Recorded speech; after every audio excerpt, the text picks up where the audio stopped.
Dr. Michael Torrance. Dr. Michael Torrance serves as the president of Motlow State Community College.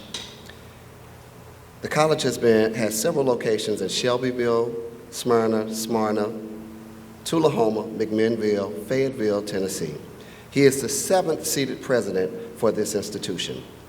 He has served in several roles on online, accelerated, and mode-neutral learning, engaged with Tennessee eCampus and the Board of Regents statewide as a team leader for integrated emerging technology, mobilization in the areas of gaming, virtual reality, augmented reality, and mixed reality into teaching and learning. He has trained faculty, students, executives, and community members and developed an immersive curriculum focused on STEAM B, which is science, technology, engineering, art and aviation, mathematics, and business for all grade levels, and utilizes these platforms teaching undergraduate and graduate students in his own virtual reality classroom. Currently, through researching and development platforms supported by Hewlett-Packard and the Bill and Melinda Gates Foundation, he hopes to utilize the findings to support workforce development and student success. Dr. Torrance has served in education for more than 11 years as a higher education administrator and more than 23 years in instruction. He earned his doctorate of philosophy from Tennessee Tech University and holds a master's and bachelor's degree in English from South Dakota State University. He is a veteran of the United States Air Force, and his educational journey began with technical training in the Air Force at Shepherd Air Force Base in Texas, part of the community college system of the United States Air Force. An international nonprofit educational organization known as the Online Learning Consortium recently added Dr. Torrance to their international board of directors. Dr. Torrance was chosen because he was a well-recognized advocate for leveraging the power of technology to ensure that all learners have access to meaningful training and education. Dr. Torrance is married to the lovely Jamie Torrance, who is an educator as well, serving as a public school counselor. They have 2 children, Anna, who is 18, who studies molecular biology engineering at Tennessee Technological University, and Jack is a 4th grader and an avid team sports enthusiast who plays football and basketball. As a self-proclaimed technophile and father of a 10-year-old, Dr. Torrance admits to being a bit of a gamer in his free time. He is an avid basketball fan, and he was a college basketball player at South Dakota State during his university years. He travels the country extensively to ignite a spirit of collectiveness and solidarity to champion the cause of student success. My fellow Warhawks, let's give Dr. Torrance a great hand.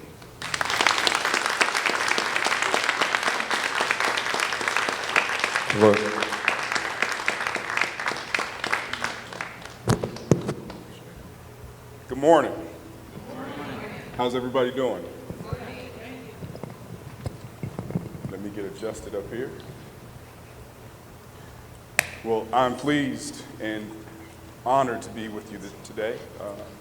We're going to talk about not just getting comfortable with the uncomfortable, but I'm going to make sure that I share with you how the day is going to go. I'm a teacher by trade, okay? And I wish I was a Division I coach, but that's another story. So we have PowerPoint. I have a keynote lecture that I'm going to read to you because I didn't want to miss anything. When Dr. Yarbrough reached out to me with this opportunity to come back to the Midwest, a space in the country that I love, I've been thinking about this for about 6 weeks, 7 weeks, and literally pining over and wordsmithing over what's the right thing to say. I'm familiar with the culture in the Midwest because I went to school in Brookings, South Dakota. Anybody know where that is? Okay. Any South Dakotans in here? Okay. All Wisconsin Badger fans in here? Okay. That's probably not a good thing to say when you're at another university, but it's okay. I am committed to sharing resources. So I've created something that I'm going to share with Dr. Yarbrough called Cedric, and he'll take that and do what he will with it. Because I was reading about the Wisconsin idea, and I think that it's something I'd like to integrate in Tennessee. But we'll see how it goes. All right, you guys ready? Yes. Oh, y'all aren't ready yet. Remember, I'm from the South, and we're used to call and response, so are you ready to go? Ready. Okay. Well, good morning, Warhawks. I'm pleased to be with you this morning. I want to thank the committees of faculty, staff, and students for creating a space for conversation this morning. I want to thank Drs. Yarborough and Charleston for their hospitality and feeding me last night. Thank you. I also would like to thank Provost Elrod, thank you, ma'am, and Chancellor Copper, who can't be with us today, for supporting this medium. It's very important to have a space to engage in this kind of dialogue on a consistent and regular basis, and this is where we are. I would also like to acknowledge the award recipients from last evening. Thank you all for being trailblazers for the University of Wisconsin-Whitewater. Our discussion today will be versed in life. Okay? So let's get comfortable.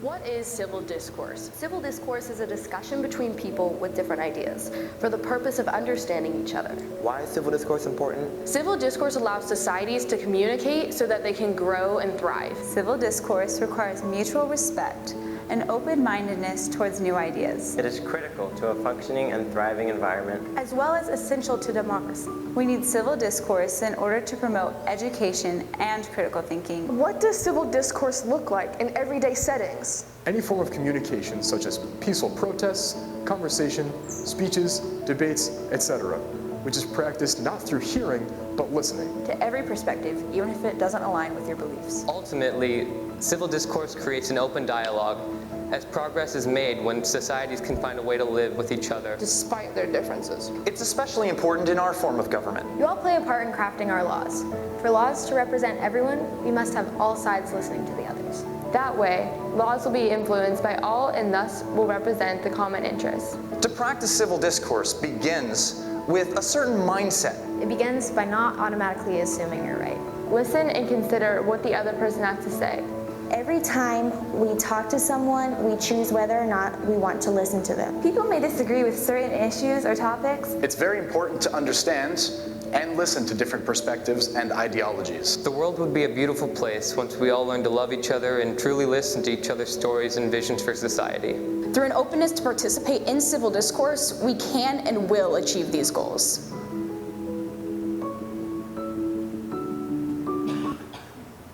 So does that sound like that's what civil discourse is to you? Are you fans of civil discourse?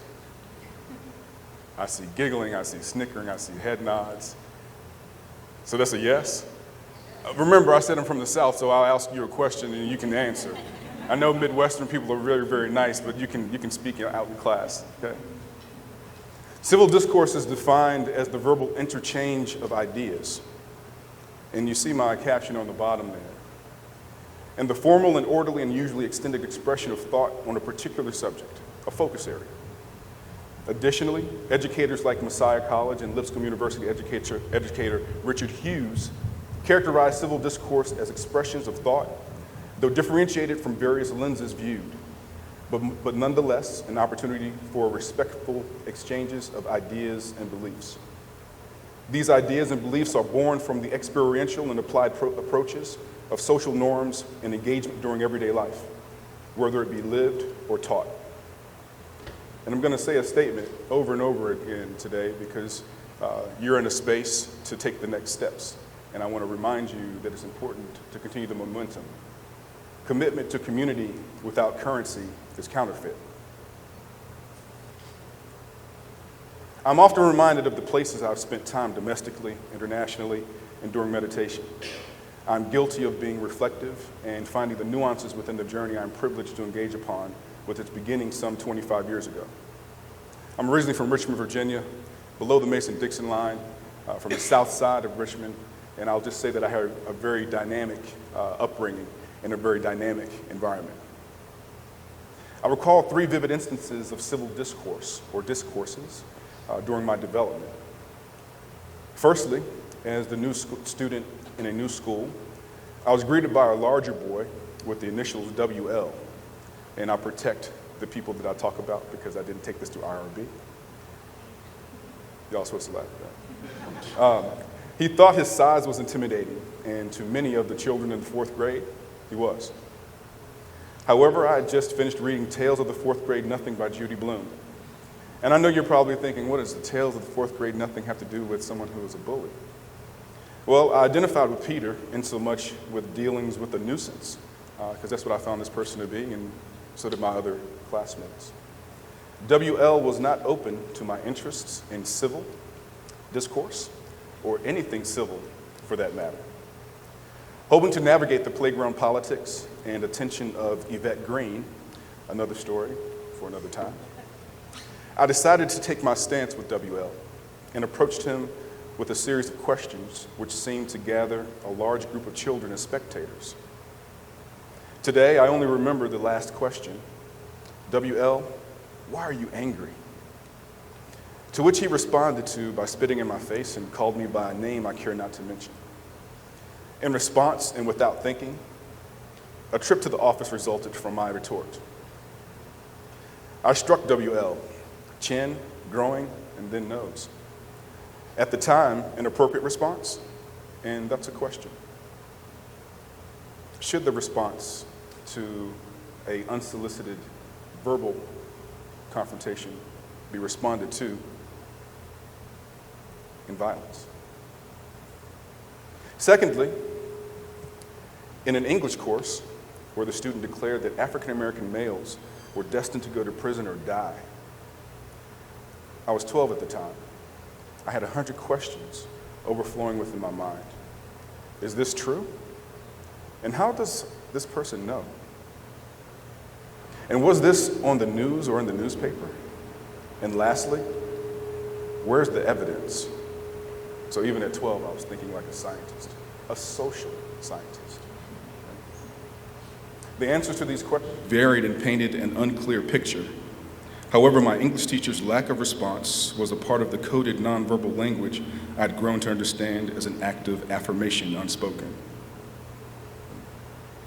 So because my English teacher didn't say anything, it kind of supported the idea and contention that I guess that's what I have to look forward to.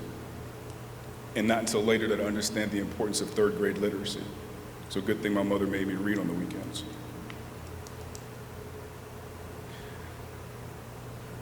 My response was to write a note to her and place it in her locker, asking the aforementioned question. What's crazy is that I often run into this same English teacher whenever I go back home to visit.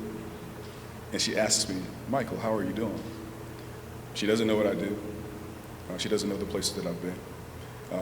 But I recall when I transitioned out of that course, that grade, she said, you're going to do great things by working with your hands one day. Let that sink in. Where's the evidence? The answers to these questions varied and painted an unclear picture for me. However, my English teacher's lack of response was part of a coded nonverbal language I had grown to understand as an act of affirmation unspoken. My response was to write a note. I put it in her locker, asking the aforementioned question, because I needed to read that again for me. Okay? I need to read that again. Lastly, the same student, 4 years later, South Side of Richmond isn't really that big. You know, your circles are your circles, right? Went on to discuss the dinner table talk at her home, where her father informed the family that black boys only have a life expectancy of between 18 and 25 years old. I was uncomfortably unmoved because I had spent a lifetime, at that time, 16 years to be exact, navigating the very spaces and personalities determined not cordial or ill to a society I assumed she knew only with resolute unfamiliarity. I knew the street people, seemingly ever present, like Fats, which is a real person, Fatty Pooh, which is a real person, and the Moss brothers. They weren't going to harm me. Unconsciously, this did cause me to draw a pause and question my route home. I grew up with them and knew their family dynamics. There was absolutely no way I was going to live until I was 18, right? only to 18. Well, this created an internal awareness that I still carry today. So if you're ever somewhere with me, you will notice that I am very, very, very, very aware of my surroundings. I am self-aware, I adapt, I code shift seamlessly, I watch where I go. I am hyper-aware, and I wanted to make sure that I clarify the difference between hypersensitive to hyper-awareness. Okay? You're not gonna hurt my feelings, but I am hyper-aware to the unspoken gestures, or what is called today micro-expressions and microaggressions. I am ever present in civil discourse, which is the focus of our chat today. Even when civil discourse may be nonverbal, but the beacon of survival is based loosely on navigation of the seas of choice, right? The student's statement moved me closer to being less of a boy because I started to ponder the meanings of life through words and symbols in the lived-in spaces around me. I later befriended that young lady and incorporated lenses to see. It's very important to connect with people who aren't like you, who don't look like you, who don't think like you, who don't feel like you, who don't dress like you, who don't smell like you, who don't eat the same foods as you do.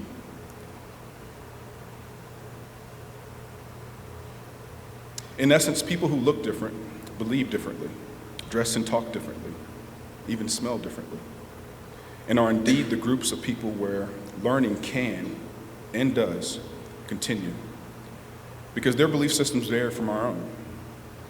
Sensibility can have variance. Should we not show fealty to one another where we can humbly and respectfully disagree? Now, I'm not going to stand up here today and say that I agree with everything everyone says and that I'm civil all the time. There's place and space where you need to show that you are someone that has a bite, or you're someone that has a committed passion, and there's nothing wrong with showing your passion. That's welcomed. But there's an appropriate way with decorum and comportment to do so. Although I wholeheartedly disagree with her and her father's sentiments, could we not be civil where there had not been any outward or toward harm initiated? The internal harm, is there any, or was there any? So these are things that I still wrestle with today, right? You know, when you go back in your own personal journey to think about where you are and how did you get there, do you really consider the things that were linchpins or pivot points or pain points that made you reconsider what you were capable of or what you just wouldn't tolerate? And I'm going to show them. I'm the latter. Yeah, I just want to keep failing up.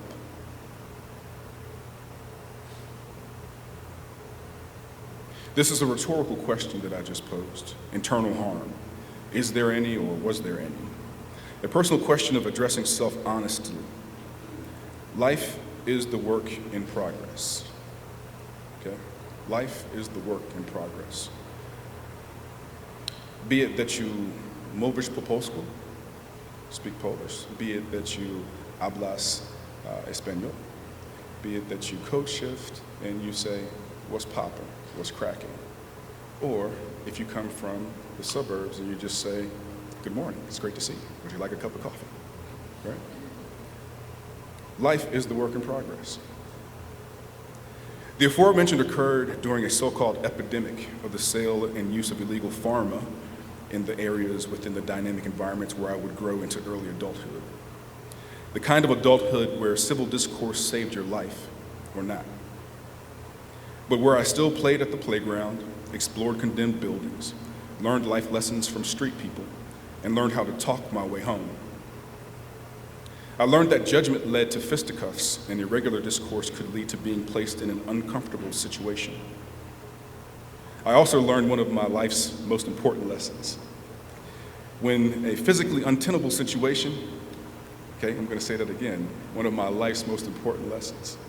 When in a physically untenable situation, run. Run as fast as you can, but run through and around objects bigger than you. Don't run in fear. And when you get to where you're going, when you feel safe, don't breathe too hard, because I'm imagining we've all seen horror movies, right? I've straddled between worlds of academics, athletics, county, country, and city, and sorted through singularity and purposes with the modicum of discipline and forethought. Words, code shifter. Words, roof builder. Words, soldier and educator. Words, son, husband, father, and friend. These are pieces of the alphabet that combine with semiotics to evoke and evolve the imagination of users. Lexophile would be an apt descriptor for me, or a lover of words. Parts of this story are excluded to protect the ignorant, but when I learned that the pen was mightier than the sword, let me tell you something. I empowered myself. I gave myself agency. I gave myself voice. And I no longer need to look for nuances that were outside of who I wanted to be. A light went on. Well, like a field full of professional football or baseball floodlights went on. Eureka.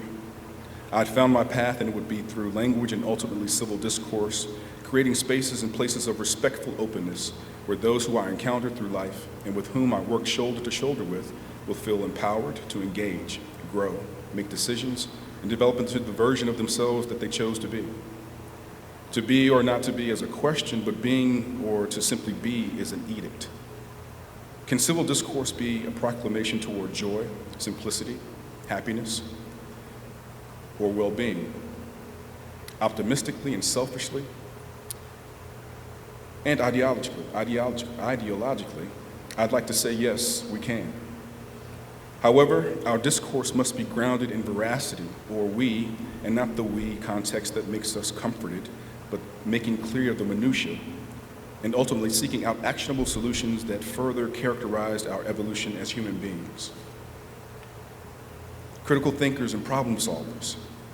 When do we learn that there is not a semblance of a them and only the we that is in our us?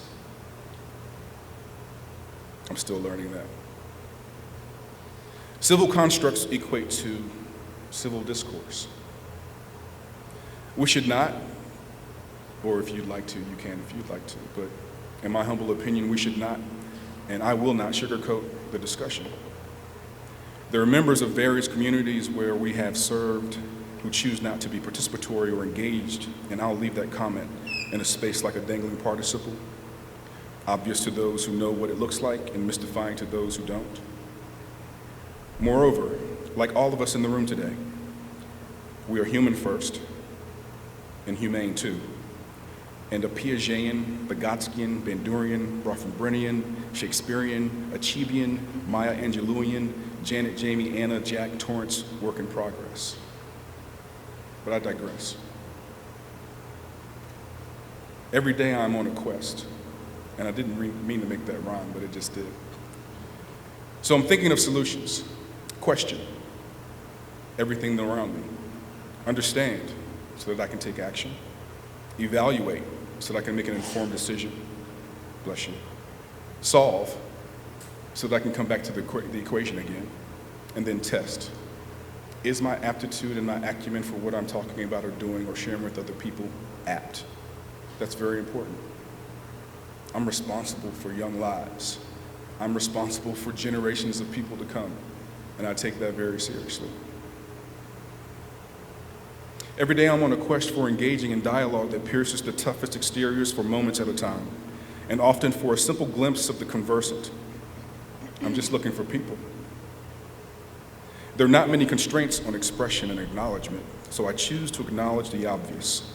We determine our rhetoric. Civility is but one tool in your kit. Today's modes of communication are unlike the past. Obviously, there are visceral experiences to be had, as well as more traditional conversations taking place. The use of public and private spaces calls for an additional conversation rooted in blended models of brick and mortar and information communication technologies, or ICTs. Today's spaces call for the comprehension of IoT, IoE, IOM, IOA, cultural responsiveness, ethical reasoning, Me Too movements, revolution in economics, or politics, and my friend Cedric, or civil exploratory discourse in response to impactful communication. Again, Cedric. So I'll tell you a story about the things that I attempt to create because they say that once you get a terminal degree, you can start to create things. You are checked off in the academia pursuits, and you become someone who can create space and create things, right? So my two best friends as a kid, one was named Cedric, okay? And the other one was named Michael. And then there's 6 other Michaels, right? So when I create things, I'm creating things so that I remember where I come from constantly. It's cyclical, and it's important to do so. Excuse me. A little warm in here. And it's warmer up here than it is down there. All of this while we attempt the transformation of an American society. The uses of netiquette have become pervasive, and Ben Franklin's virtues remind me of the importance of collaborative communication spaces. Still talking about civil discourse. Franklin believed in the importance of community, so much so he created a space where he could connect with his community. Not because of rank and status, but because of personal agency within the shared community. I would like to share a resource of sorts by sharing Ben Franklin's circle. It's entitled The 13 Virtues. Anybody familiar with that? Okay, some of you said yes. That's good, because that means I'm sharing something with you that no one has heard of, I hope. Okay? Chastity. Rarely use venery, but for health or offspring. Never to dullness, weakness, or injury of your own or another person's peace or reputation. That last part is very important. Another person's peace or reputation. Cleanliness. Tolerate no uncleanliness in body, clothes, or habitation. And I'd also like to add to that your mind. You are what you eat, and you are what you think. So you become what you speak. Frugality. Make no expense but to do good to others or yourself. Waste nothing, which is, harkens back to me, Jeremy Bentham. I don't know if I have any philosophy professors in here, but Jeremy Bentham and the idea of the greatest good. Humility. Imitate Socrates, but don't spend a lot of time in caves. Industry. Lose no time. Be always employed in something useful. Cut off all unnecessary actions. Justice. Wrong none by doing injuries or omitting the benefits that are your duty. Moderation. Avoid extremes. Forbear resenting injuries so much as you think they deserve. Order. Let all your things have their places. Let each part of your business have its time. Resolution. Resolve to perform what you ought. Perform without fail what you resolve. Do your duty. This is a public university, correct? Okay. Therefore, we are responsible to the taxpayers that ultimately pay our salaries, correct? So in the idea of doing good and doing your duty, do not acquiesce. Do not bend, do not break. Be open.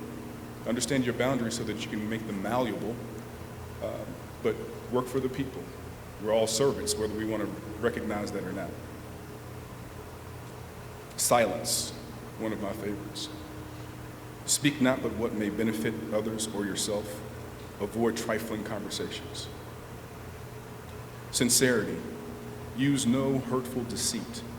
Think innocently and justly, and if you speak, speak accordingly. Temperance. Eat not to dullness and drink not to elevation. And then lastly, tranquility. Be not disturbed at trifles or at accidents common or unavoidable. I've had notes from friends and colleagues from this lecture about Franklin and the Franklin Circle, living by virtues during a time when civil debate was the commonplace and ordinary order of public debate. Virtue, obviously, is key to how living was ordered at that time and included refinement or the pursuit of refinement, even while having heated discussions. But wisdom continued to be the winning ingredient within the melting pot. What examples of wisdom are provided in the context of a daily life that goes unexamined or undervalued? And I'd pose that question to you. What do you value? My grandpa used to say people value where they spend their money and their time. So I don't need to ask that question when I'm around people. I just watch. Where do you spend your time and where do you spend your money? Examples for and about the wise permeate applicable use based on our breadth of knowledge and lived shared experience for positive solutions and growth to benefit everyone with the myopic lens toward an outcome of not being selfish in our own interests in either or solutions, but the both and solution.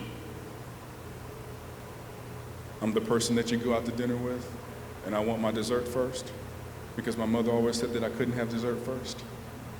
So why can't you have both, right? So in the context of having a competing idea with someone else that's within your circle, why can't we have both?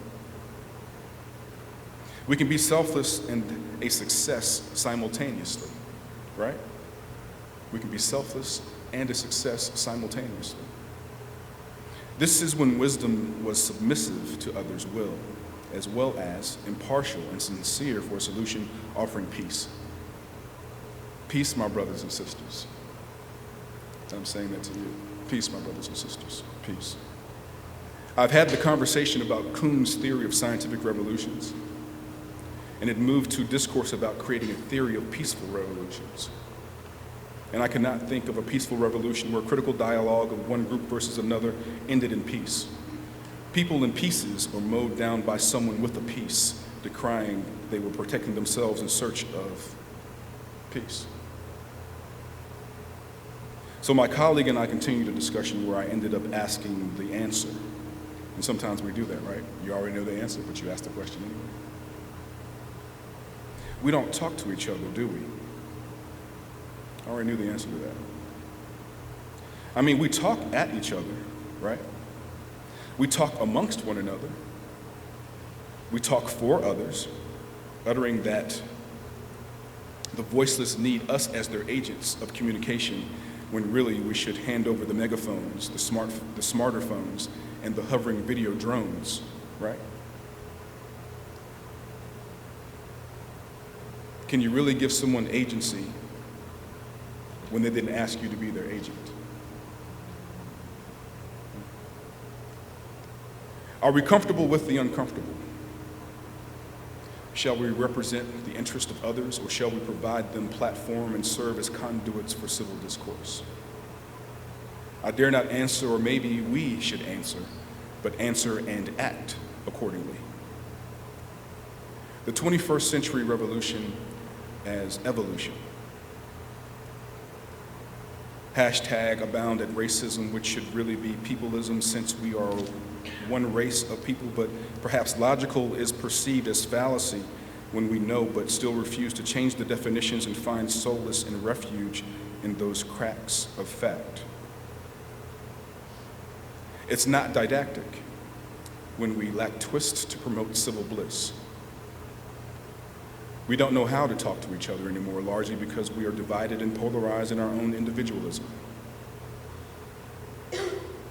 Where there is no unity in responsibility, can we continue to espouse the transparency of the begging question? Do we have a responsibility to each other's freedom? And I wonder what everyone defines as freedom. Okay? I think we are hungry for this kind of dialogue, though. I think we are starving for ways to multi-emote beyond emoji, Snapchat, Instagram, Facebook, and tweets. We want to share spaces again and engage with one another again as institutions and as a nation and as people through civil discourse that may be uncomfortable. Being comfortable all the time isn't necessary. How do you know what your boundaries are when you never push? Who wants to start the dialogue and spread this Wisconsin idea? Well, obviously, it's you in this audience and on this campus, and I applaud you. You showed up, and that's the first step. It's not about my rhetoric this morning. It's not about my commentary. The hard work begins when I leave campus, The hard work begins when you're alone and by yourself and you're thinking of how can I engage with that person I've always wanted to talk to and ask a question about their lifestyle or their choices, but I just have chosen not to engage in that dialogue. And so I'll say it again. Commitment to community without currency is counterfeit. This is a story that exemplifies this attitude, which we seem to be seeking today. The key element that is missing, besides wisdom, is the lack of concern for others. And I would imagine that everyone in this room is concerned for every other person in this room. I'm not referencing the lack of concern for your neighbor. I'm referencing the lack of concern for others. And that population can be whomever your mind's eye referenced when other is uttered. So who is that? If I asked you all to close your eyes, which I sometimes do in my classes, and I take my students through this exercise, I'd like to take you through it actually. I ask them to close their eyes, and I paint a picture of them walking through a cityscape, and I ask them to take a right through a dimly lit alley. And I let them know that there are footsteps that are coming behind them. And I ask them to walk a little bit faster to get to the other end. And I ask them to walk a little bit faster to get to the other end.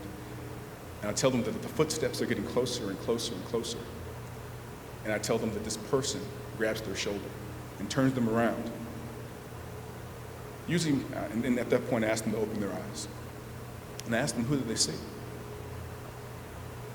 So that's a question for you. In fear, who do we see? When we think of the other, who do we see? Do you see yourself? Do you see someone that you're unfamiliar with? Do you see someone that you're familiar with? Is it someone that you want to give agency? Is it based on ethnicity? Is it based on socioeconomic status? Is it gender? Is it sex? Who do you see when you close your eyes? That's a personal journey. I never asked them to write down who they saw, but I asked them to take pause and think about who they saw, because maybe that's someone that they need to engage with.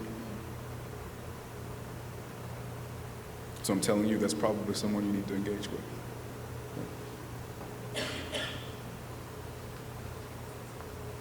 So, the funny thing about discourse is that, is it not every hateful discourse that is self-motivated? Right? Is it not every hateful discourse that is self-motivated?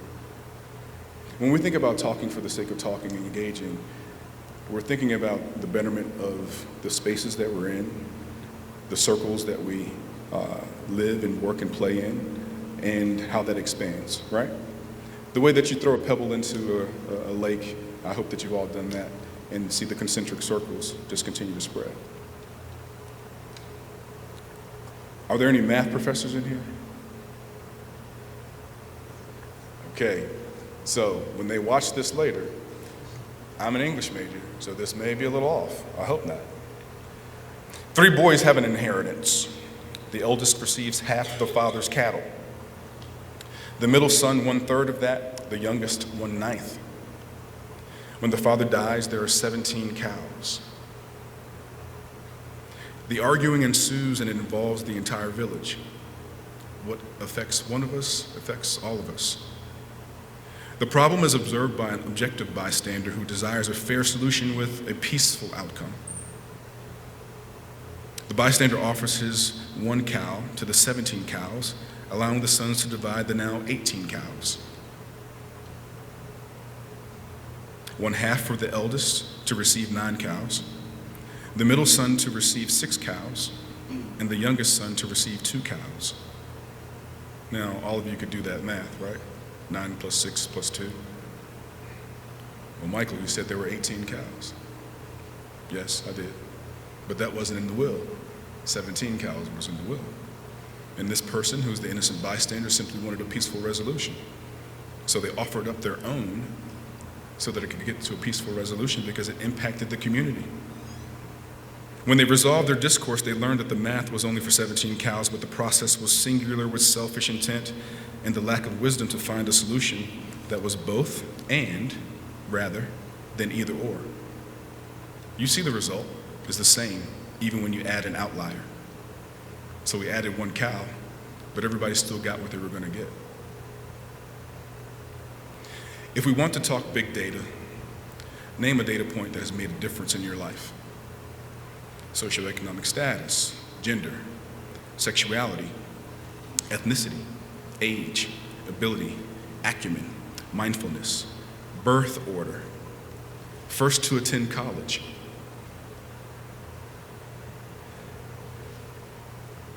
And then, for the sake of today, attendance. In my humble opinion, big data reflects campus climates and human connectedness. Okay? That's what we're using the data for, right? Constantly striving to be better. A process of continual improvement. As Lundberg, assistant professor of rhetoric at UNC, posits, we can reach back into history and find another notion of civil on which to build a new civil discourse. The idea of civility does not mean politeness. It originates in Cicero with the concept of societas civilis. What it meant was that there are certain standards of conduct towards others and that members of the civil society should comport themselves in a way that sought the good of the city. University of Whitewater, Wisconsin Whitewater, you are the city, okay? You are the city. These brothers exemplify the idea of comportment in the aforementioned tale, but it's always through intervention. So, I'm here. Educators are called upon to reconstitute learning environments, common spaces, and communicative variances that enlighten and inspire others to move beyond their own boundaries. We operate in a space today and tomorrow that promotes access, seeks to provide grounds for students, faculty, and staff to develop autonomy and safety within neutral networks. If I am not mistaken, a silo is simply a haven for one-dimensionality. Are we not, through civil and other forms of discourse, obligated and duty-bound to create or recreate the best possible opportunities for communication that is not common, comfortable, or coddling? Courageous conversations take place when an institution, such as the University of Wisconsin Whitewater, decide that the time is now. That's what you've decided. So I'd ask you to look around. Seriously, look around right now. And if I see you not looking around, I'll point you out and say you're not looking around. The reason I'm asking you to look around, here's your team. This is where you get started, with the people in the room. Whether you're a student and your professor told you to come here and write something about this for extra credit, you showed up. Whether you're a faculty, staff, administrator, and maybe you just have to be here, you still showed up. You're hearing information that will allow you to engage in civil discourse about where you want to take your institution, what you want to do with your institution, and more importantly, the why for doing any of this. That's important. I hope you all can answer your why and maybe come to a collective why.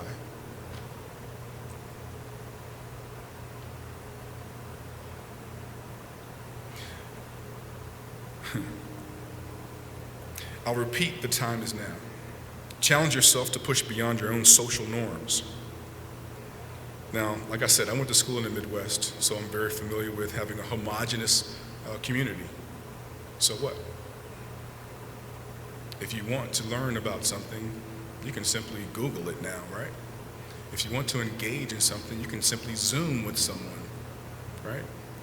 You can use the mediums of technology to leverage where you are, to take you where you want to go. Evoke the UWW, and I made that up myself. I don't even know if y'all call yourself that. You say UW-dub? No? Okay. All of that, okay, all of that, okay? Evoke the University of Wisconsin at Whitewater that is dreaming, thinking, and more importantly, building bridges toward communication that becomes common. Okay? Uncommon and unconventional communication is only uncommon and unconventional when you don't engage in the discourse, right? So engage in the discourse. Not in hiding, not behind closed doors, right out there in the student union, sitting amongst students so they can hear that you're engaged in this type of discourse and they adopt the practices that you practice. I will not provide any cautionary tales about the upward mobility that will take place here as the institution locks arms, stands shoulder to shoulder, and moves in unison towards its future. A future that I hope the people in this very room will shape. I will share with you that in order for momentum to move the pendulum, courageous conversations will need to take place. They can occur in your offices and in your classrooms by water fountains, now called hydration stations, in locker rooms with student athletes, throughout meetings in residence halls, and yes, even during uncommon events like simply stopping someone that you've always wanted to speak with and asking them a question like, "Hello, my name is Michael. I'd like to talk to you about." Do you have time for a conversation? Do you? Commitment to community without currency is counterfeit. Okay? And my slogan at my institution, one of several, is "Let's go." I know one speed, and that speed is to be on. Dr. Yarbrough mentioned, he said, "Do you sleep?" Sometimes. I was mentioning to some folks today the importance of time and how do we utilize our time. What are you going to do with your time as your first semester as a graduate student? We have 26,000 days, give or take, on this big rock. How are you going to utilize your days? Are you going to count them by day? Are you going to count them by month? Are you going to count them by year? I hope that you count them by experiences. I hope you count them by interactions. I hope that you count them because you are giving opportunity, commitment, dialogue to spaces that haven't had them or haven't broadened them. That's how I hope you count your time.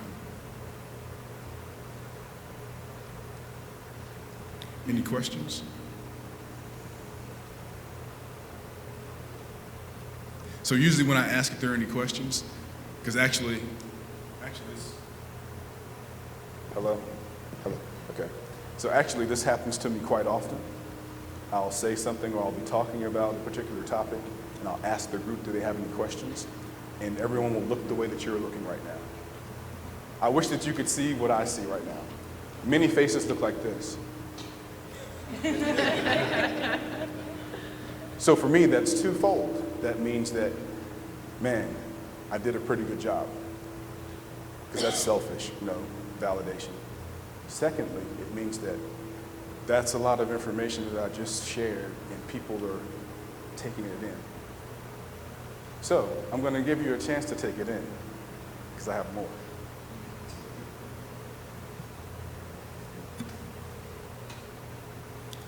Listen, reflect, respect, listen again, because you should listen more than you talk.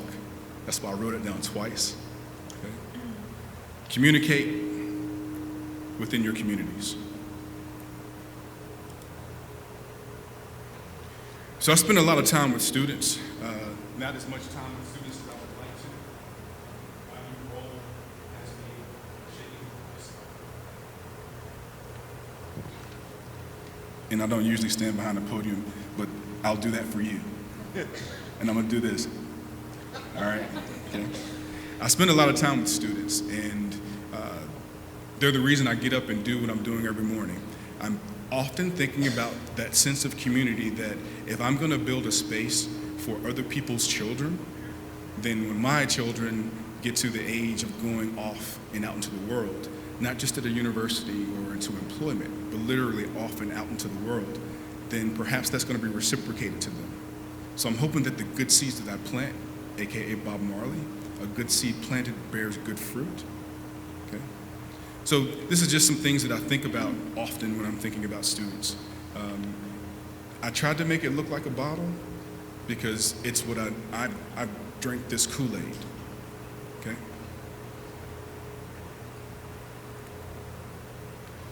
So civil discourse on the gurney, right?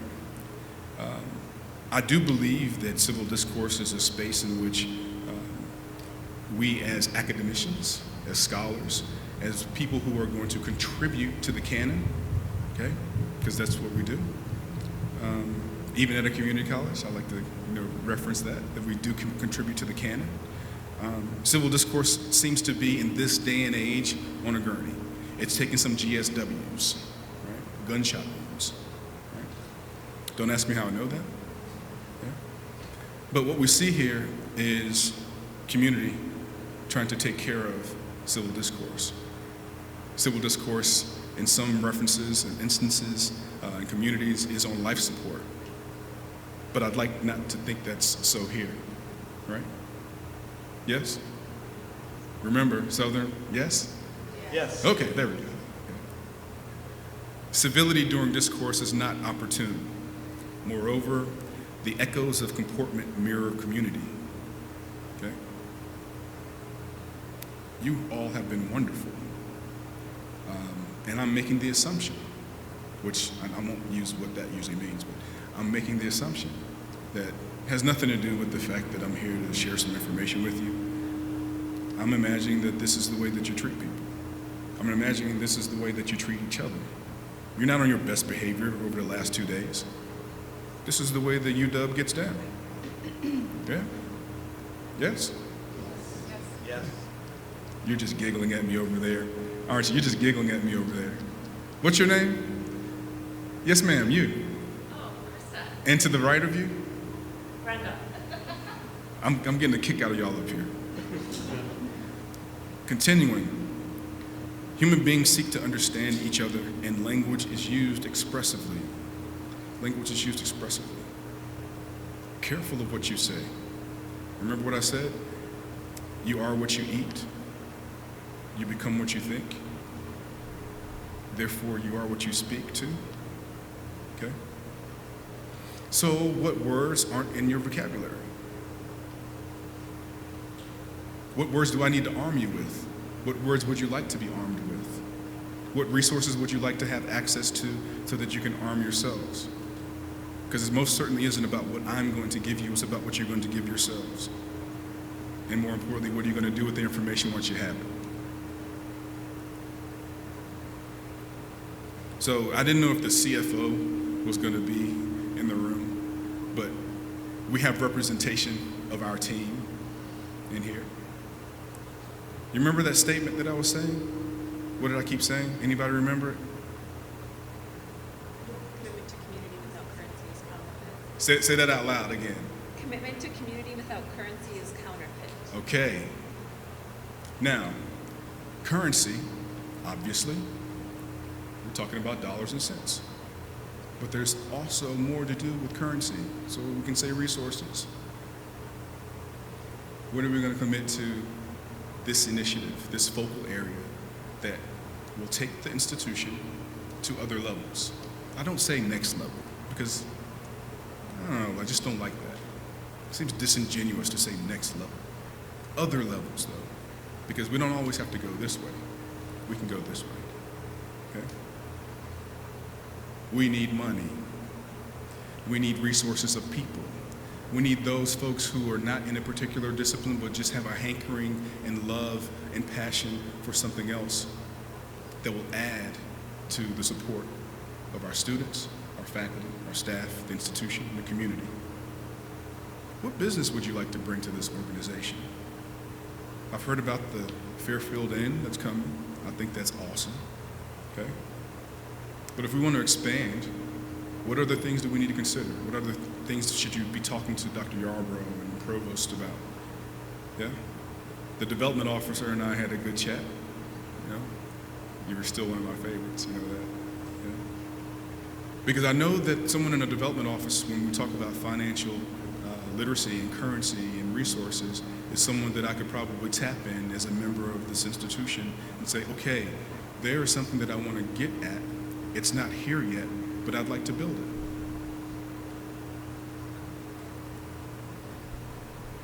How about you read that cartoon? Some of you may have seen it. Anyone seen this cartoon before? Okay. We made a lot of progress. We certainly have made some. Some? What do you mean by that? What do you mean by that? Nothing. Nothing? Yeah. No? Yes. Yes? No. Let's just start over again. Yeah. I have conversations like this often. Yeah. Civil discourse does not have to be civil, but civil discourse needs the person's speaking to know where the other person is. Okay? We're all in a continuum, folks, and there's a responsibility as a learned person in academia that if someone's behind you, or as you deem behind you, not necessarily in letters, but in development, you need not wait for them, but you should also reach your arm back and help pull them towards where you are. Definitions of family. What is the concept of family for you in terms of civility? What does family look like to you? Anybody?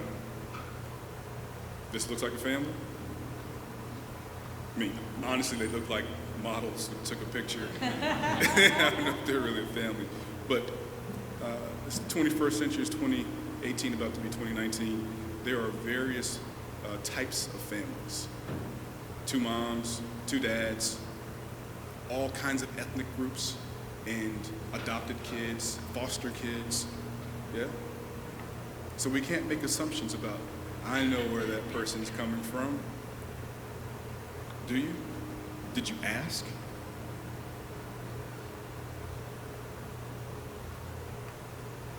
So again, students in technology. So when I was thinking about this, I knew that I had to give you all the academic presentation that gave the definition of civil discourse and move on from there with examples that support and espouse that type of dialogue. But I also wanted to talk about my passion, because I need to be able to take civility and discourse to a space that greatly needs it. Online education. Okay? When I think about my students in their mental health, how do I connect with someone who's taking one of the classes that we offer and they live in, literally, Alaska? How do I support that person? How do I make sure that there's connectedness with that particular person? So you see that one that's turned sideways and it says Twitter? That's what I'm doing. I tweet.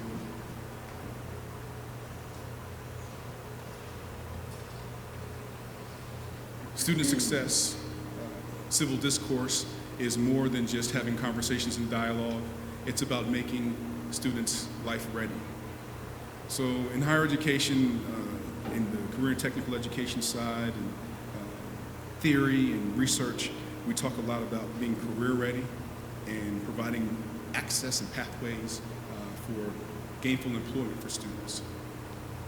I want to make students life ready. I think making students uncomfortable makes them life ready. Yeah? And I don't mean intentionally uncomfortable in a harmful way, but intentionally uncomfortable so that they can go into places and spaces that they wouldn't traditionally go in. Now, I've been trying to read some of the names of the towns that I've been passing, coming and going over the last 15 hours. And some of them I can't pronounce. I need some help with that. And I know that they are Native American in their etymology. Oh, I'm sorry. I'm easy. This is better? Is this better? Hello? There we go. I should just do this. Is this, there we go. Yes. Now, I want to tell you guys, I said a lot of really cool things. and I hope that you heard them, all right? So making students life ready, that should be part of the intentionality of the courses that we offer, and we look to add partners and collaborations, okay? It's about making students life ready. Not just career ready. I got skills, you've got skills. But when you go into a workplace, there are other skills that you need to have. Some call them soft, but it's beyond that. What do you do when you disagree with someone in the workplace?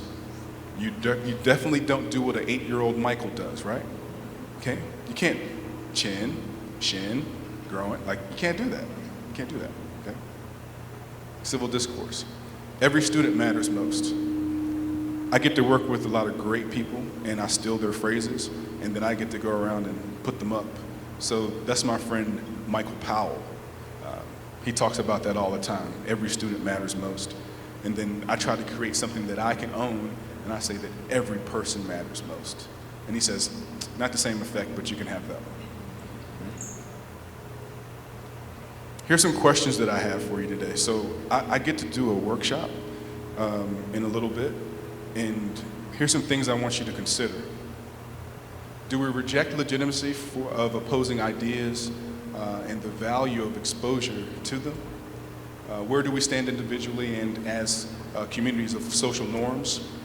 Are we open to respectful social disruption?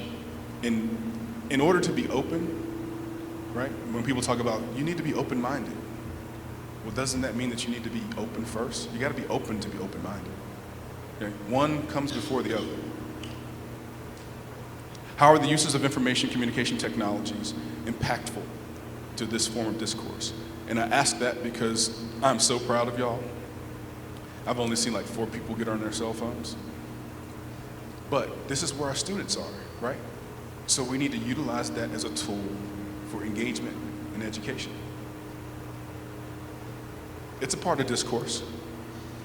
Who and what do you find disagreeable?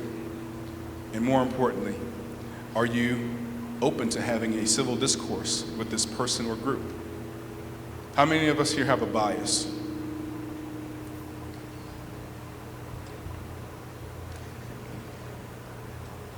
Well, I'm glad that you're all aware of that, okay? Work on them. Remember what I said, it's about life. Sometimes it takes a lifetime to get over some things. It's okay. And lastly, does discourse have to be civil? I think we've answered that one.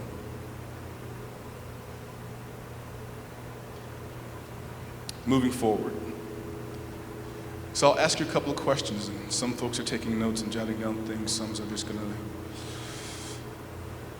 suck it in, hold it, let it marinate, and then it'll come out when it comes out.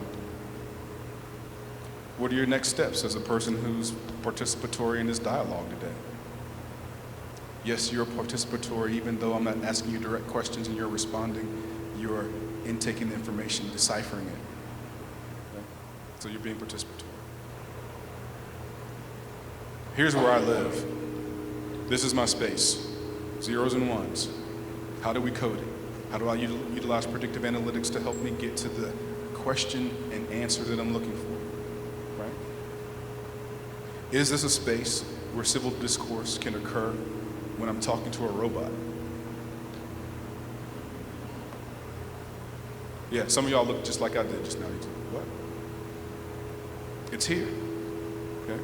So how are we going to utilize this as a medium and as a tool for furthering education, for furthering discourse? This is not doing this, I promise you. That's not why it's up there. But I thought it was a cool graphic and I just had to put it in the presentation. Can we have it just because we want it? The reason people and organizations don't become what they want is because they are attached to what they have always been. So what happens when we take a step toward the possible? I keep reiterating the fact that you're here. That's where we start. You want to move the needle, so the needle will be moved. The determinant is, are you going to move the needle in a direction? Okay? Because sometimes we just do this with the needle. Yeah? Starting with your why. What's your why? Is it because Dr. Yarbrough was hired in May? I hope not. It's not about an individual. It's about the legacy that the people in this room, this institution will create for the community and the students to come. Starting with your why. So I get to go around often, as I said, and I work with a great group of people. This is an older picture, but this is a picture of some of our faculty at my institution. So I take my faculty and my students with me wherever I go, because I think people just need to see the representations of Tennesseans and where someone who is standing before you sharing information is coming from. So this is part of my tribe. And this gentleman here, I try to get him to smile all the time, but he doesn't. And have you ever seen the cereal box with the Sugar Bear? Look at him again. He will not see this video. So innovation, disability support services, testing, scalability, engagement in spaces that we don't consider on a regular basis unless you have a disability that you have told people about and need support with it. That's a part of the conversation. Civility isn't just about the norm. It is actually about what's not normal, okay? So what's not normal? Having conversations that make people uncomfortable. That's not normal. Do we want to have conversations that make us uncomfortable? Yes. So that we can become comfortable with it. So this is a picture, and obviously it says what it says. In thinking about civil discourse, working with the United States Air Force down in Mobile, Alabama, using virtual reality. So imagine if you all had on headsets and we're in the same kind of room and it looks the same, and you have your avatar, and my avatar has like a long tie because they don't have bow ties in that space yet. I think that I can mark it and we'll get the corner on that market if I get that up there. But we're having conversations about being civil in a space like this. So when you take something and it's new and it's a brand new platform and you're engaging with it, how do you make sure that when it goes to scale, that it's appropriate and it's ready? They have various disciplines. I have a pilot, have people in the medical field, logistics and supply chain management, administration. So they're coming up with master's theses. And the gentleman who's behind that pole on the left-hand side, that's Colonel Tony Milliken. He's one of my educational partners. He just finished a PhD about how to use VR for training at the University of Auburn. So we talk about discourse and ethics and morality in this space. If you're aware of what's happening in this kind of space and we talk about civil discourse, you know that the first groups of people to get into that space have monetized that space for things that we couldn't use in education.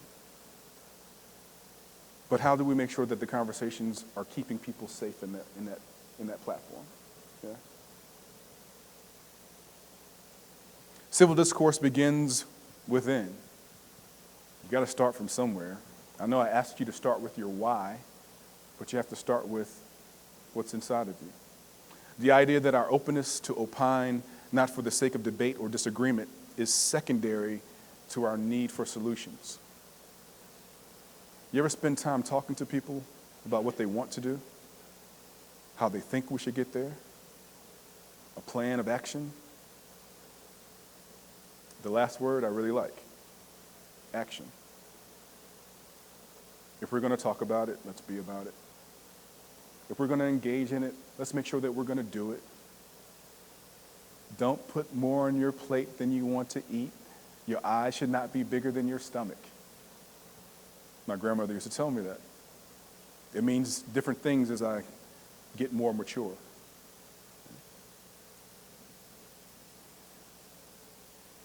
So this is a polarizing cartoon where the coach is asking the football player, "Why are you kneeling?" Can you read the caption? "I'm kneeling to call attention to the polarizing of America that makes civil discourse on any topic impossible." And the coach says, "Well, I'll join you now." Okay? I thought it was funny.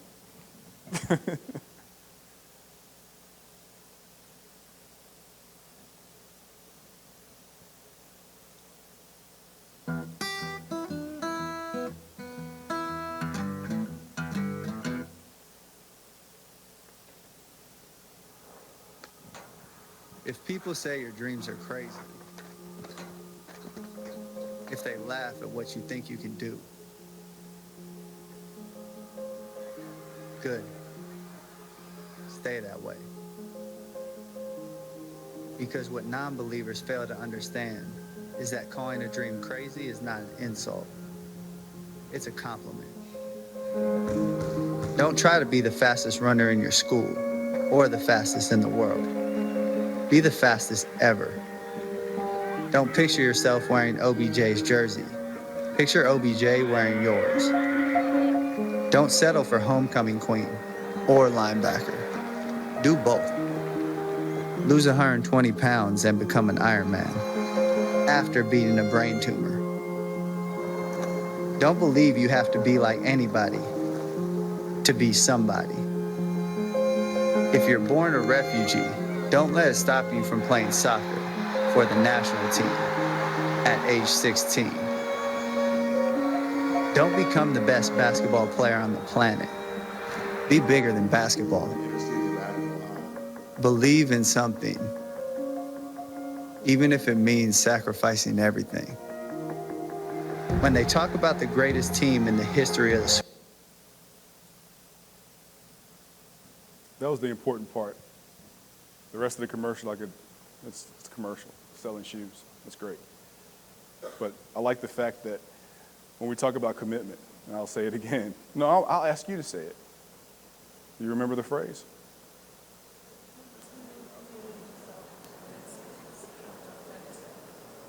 One more time, because some of y'all are like, this is really just like a class where the students didn't want to come to the front. Nobody really wants to say anything. One more time.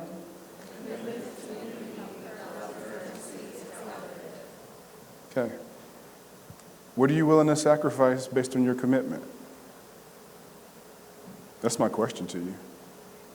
I think that's probably one of those, if this was a microphone, questions. Drop the mic. What are you willing to sacrifice? What are you willing to share? Resources should span the institution. They should be impactful for everybody. You ready to share? The dialogues that you need to have ought not only occur in the spaces where you have comfortable or comfort with people that you always spend time with. If I had more time for this keynote speech today, I have another exercise where I'd ask people to get up and move to someone that you've never spoken to on campus, or move and chat with someone that you don't really spend time talking with for 2 minutes. And the one question that I'd ask you to ask them, what is your why? Yeah?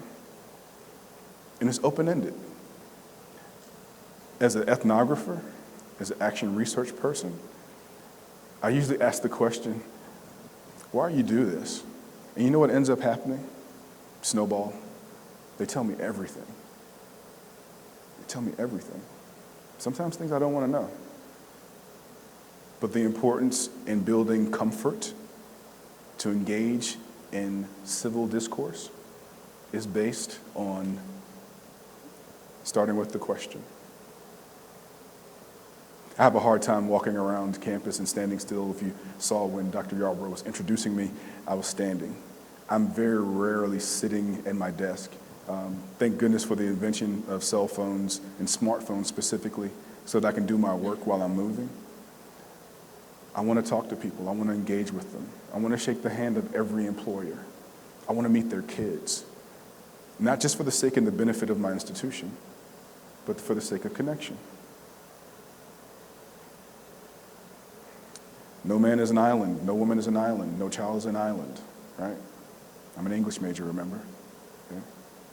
So what that means is, whether we like it or not, and I hope that we learn to love it, we're all connected. Thank you for your time, and I appreciate you listening.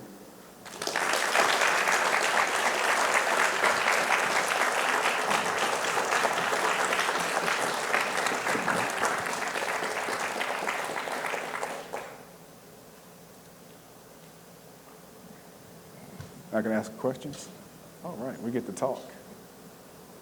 Any questions?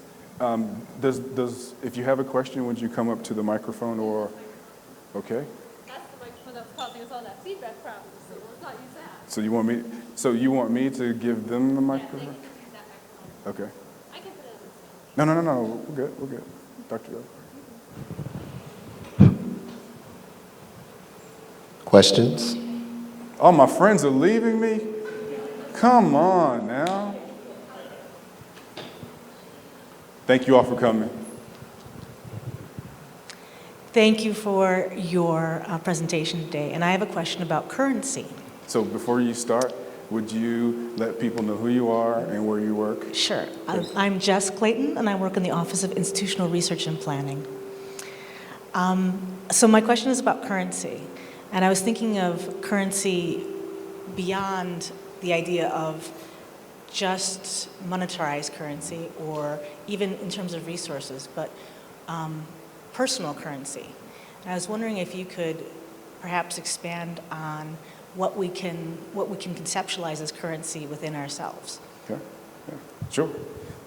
So the normal or the norms for currency typically have to do with, let's go talk to the finance person and get some money to do the things that we need to do. I like the currency of free, okay? And what I mean by that is, how many times when you say, I need a new building or I need a new program, you don't just go out and talk to the person that has space or has the resource already in hand and it may be underutilized, and ask them, how can we partner on this? So that's free to me, okay? Simply asking someone who already has it, may I utilize it for the sake of the community, the greater good, okay? Personal currency as an individual who wants to move the work of diversity, equity in education, and inclusion along, means that you have to read, you have to become learned on your own so that you can share what you find. And more importantly, because we're in an academic setting, it doesn't matter if you're a facilities and maintenance person or if you're someone behind a camera. I think that, or I'd like to posit, I'd like to posit that everyone has an opportunity to pen, write, and submit for their critique and conversation starters at an academic institution. That's what we're about. So if you're working here and you're answering a phone saying, thank you for calling, this is Dr. Yarborough's executive assistant, it doesn't mean that you can't contribute to the dialogue, and I think that's what's important about the personal currency. There are no pots, there are no boxes when you are in an academic setting. Everyone can contribute, and everyone ought to contribute.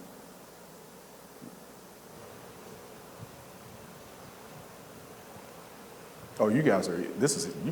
Like, really? Oh, uh-oh. I'm Ed Ganson. I am art director. I work at University of Marketing and Communications. And my question is,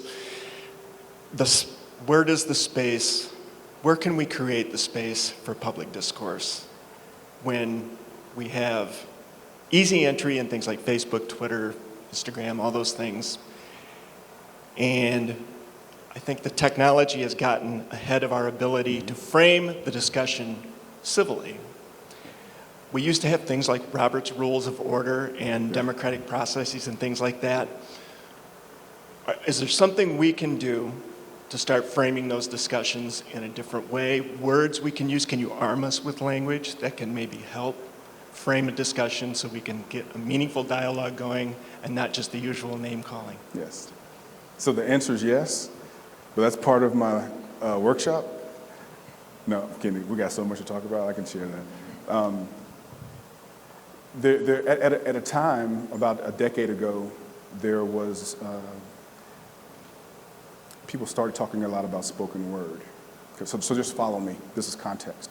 People started talking a lot about spoken word. So this was a space where you could just stand and deliver, no matter where you were. On university campuses, on college campuses, on street corners, people began to engage in dialogue based on the rhetoric and lyric stanza of that particular person, that particular artist.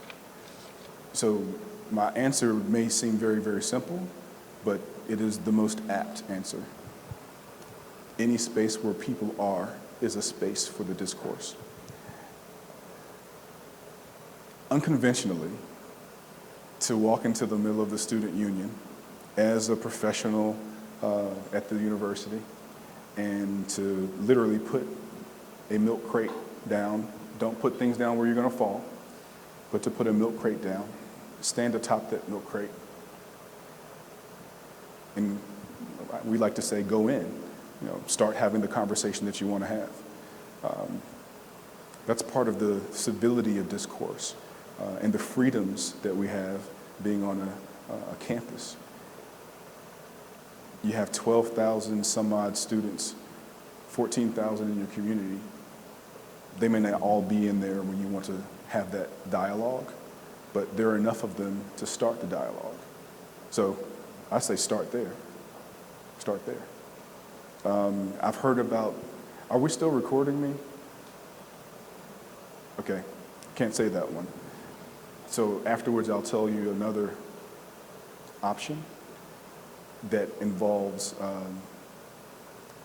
Thursday evenings, Wednesday evenings, Friday evenings, Saturdays. And in this space, people seem to be a little bit more relaxed. And it's about inviting the person that you wouldn't normally invite. Inviting the person that you haven't had that discourse or dialogue with before. Okay? And you should do it in your home.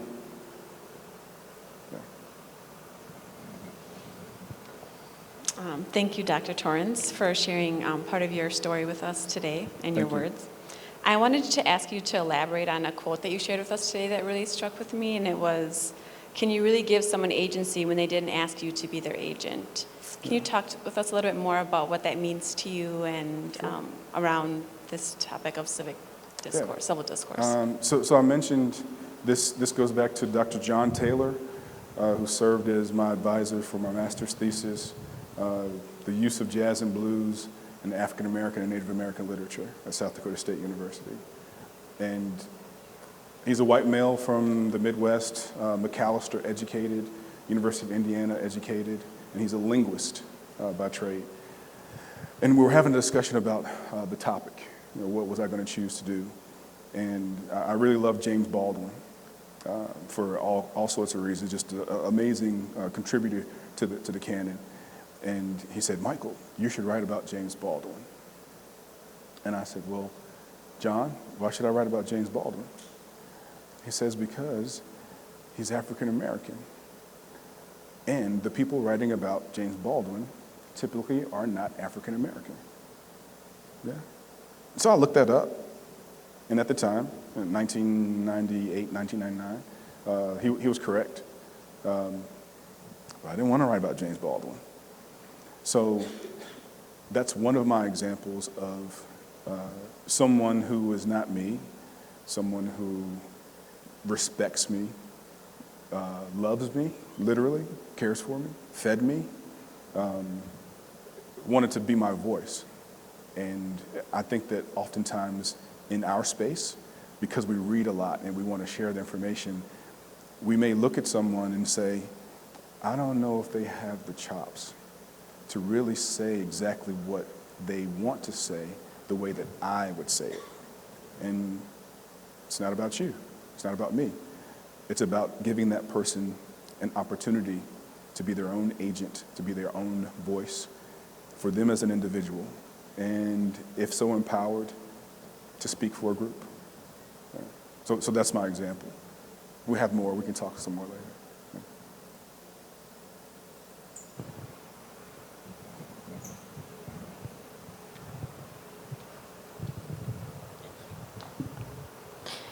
Hi, I'm Whitney Supanowski. I'm the director of the McNair program here at UW-Whitewater.